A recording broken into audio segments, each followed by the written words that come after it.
Hello everyone, welcome back to our channel.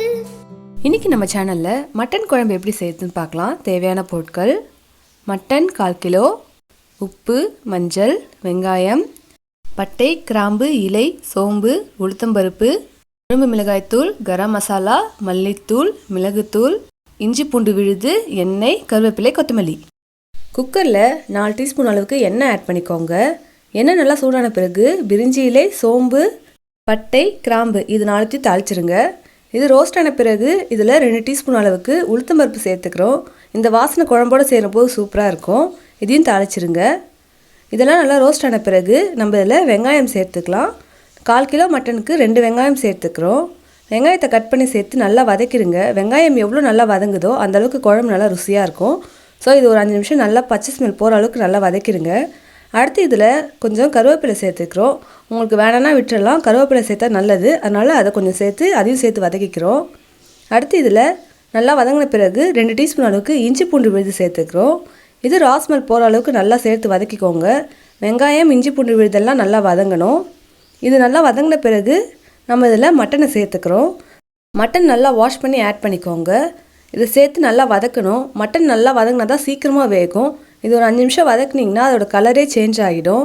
அதனால் இது நல்லா வதக்கிடுங்க. இப்போ பார்த்தீங்கன்னா உங்களுக்கு தெரியும், நல்லா கலர் சேஞ்ச் ஆகிடுச்சு. மட்டன் கொஞ்சம் வெள்ளையாகிட்ருக்கும்.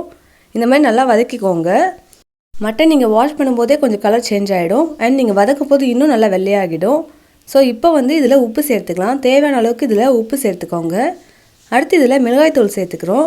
வீட்டில் செஞ்ச குழம்பு மிளகாய்த்தூள் சேர்த்துக்கோங்க. இது ஒரு 2 இல்லை 3 டீஸ்பூன் சேர்த்துக்கோங்க. இது காரம் நம்ம பச்சை மிளகாய் எதுவும் சேர்க்கல, அதனால் இது மட்டும்தான் இதில் காரமே.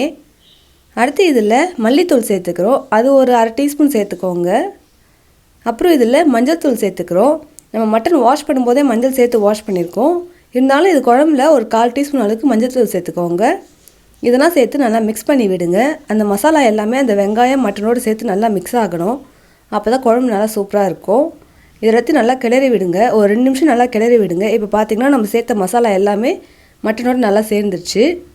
இந்த குழம்புக்கு நீங்கள் தக்காளி வேணும்னா சேர்த்துக்கோங்க. ஒரே ஒரு தக்காளி ஆட் பண்ணிக்கோங்க. நாங்கள் சேர்க்கலை, சிம்பிளாக செஞ்சு காட்டியிருக்கோம். இப்போ அதில் தண்ணி சேர்த்துடலாம். 1/4 கிலோ மட்டனுக்கு 3 டம்ளர் தண்ணி சேர்த்துக்கிறோம். 2 இல்லை 3 கிளாஸ் தண்ணி சேர்த்துக்கோங்க. அப்போ தான் கரெக்டாக திக்காக இருக்கும் குழம்பு. இது நல்லா மிக்ஸ் பண்ணிக்கோங்க. இப்போ இதில் உப்பு காரம் எல்லாம் கரெக்டாக இருக்கா போதுமான்னு செக் பண்ணிவிட்டு குக்கரை க்ளோஸ் பண்ணி வச்சுருங்க. ஸ்டவ்வை மீடியம் ஃப்ளேமில் வச்சுக்கோங்க. மட்டன் நல்லா வேகணும். ஒரு 5லேருந்து 7 விசில் நல்லா வேகணும். இப்போ வெந்ததுக்கப்புறம் ப்ரெஷர் போனதுக்கப்புறம் குக்கரை ஓப்பன் பண்ணி பாருங்கள். நம்ம மட்டன் எல்லாம் நல்லா வெந்துருச்சு. நீங்கள் எடுத்து செக் பண்ணி பாருங்கள் வெந்துருச்சான்ட்டு. வேகலாம் இன்னும் 2 விசில் விடலாம். அடுத்து இதில் 1/4 டீஸ்பூன் அளவுக்கு கரம் மசாலா சேர்த்துக்கிறோம். நீங்கள் மட்டன் மசாலா இருந்தாலும் சேர்த்துக்கோங்க. அடுத்து இதில் மிளகுத்தூள் சேர்த்துக்கிறோம். 1 டீஸ்பூன் இல்லை 2 டீஸ்பூன் அளவுக்கு மிளகுத்தூள் சேர்த்துக்கோங்க. இதோட அந்த குழம்பு காரம் சேரப்போது இன்னும் சூப்பராக இருக்கும். மட்டனுக்கு மிளகுத்தூள் சேர்த்து சாப்பிடும்போது டேஸ்ட் இன்னும் சூப்பராக இருக்கும். அண்ட் சீக்கிரமாக டைஜஸ்ட் ஆகும். இதை கொதிக்க வச்சுக்கோங்க. மிளகுத்தூள் வாசனை போகிற அளவுக்கு நல்லா கொதிக்க வச்சுட்டு கொத்தமல்லி தழை தூவிட்டு இறக்குனிங்கன்னா நம்ம சுவையான மட்டன் குழம்பு ரெடி ஆகிடும். இப்போ பார்த்திங்கன்னா நல்லா கலர்ஃபுல்லாக சூப்பராக இருக்கும். அண்ட் குழம்பு நல்லா திக்காக இருக்கும். திக்காக இருந்தால் தான் நல்லாயிருக்கும். ரொம்ப தண்ணியாக இருந்தால் மட்டன் குழம்பு நல்லா இருக்காது. அண்ட் மட்டனும் நல்லா வெந்துருச்சு. இப்போ பார்த்திங்கன்னா உங்களுக்கு தெரியும் எந்தளவுக்கு திக்காக இருக்குன்ட்டு.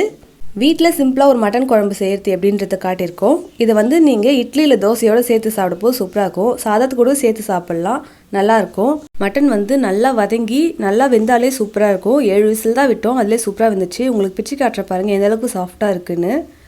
ஈஸியாக பஞ்சு போல் வெந்துருச்சு. இந்த மாதிரி சிம்பிள் ரெசிபி நீங்கள் வீட்டில் ட்ரை பண்ணி பார்த்துட்டு எப்படி இருக்குன்னு மறக்காம காமெண்ட்ஸில் சொல்லுங்கள். நம்ம சேனலை சப்ஸ்கிரைப் பண்ணிடுங்க. Thanks for watching. லைக் பண்ணுங்கள், சப்ஸ்கிரைப் பண்ணுங்கள்.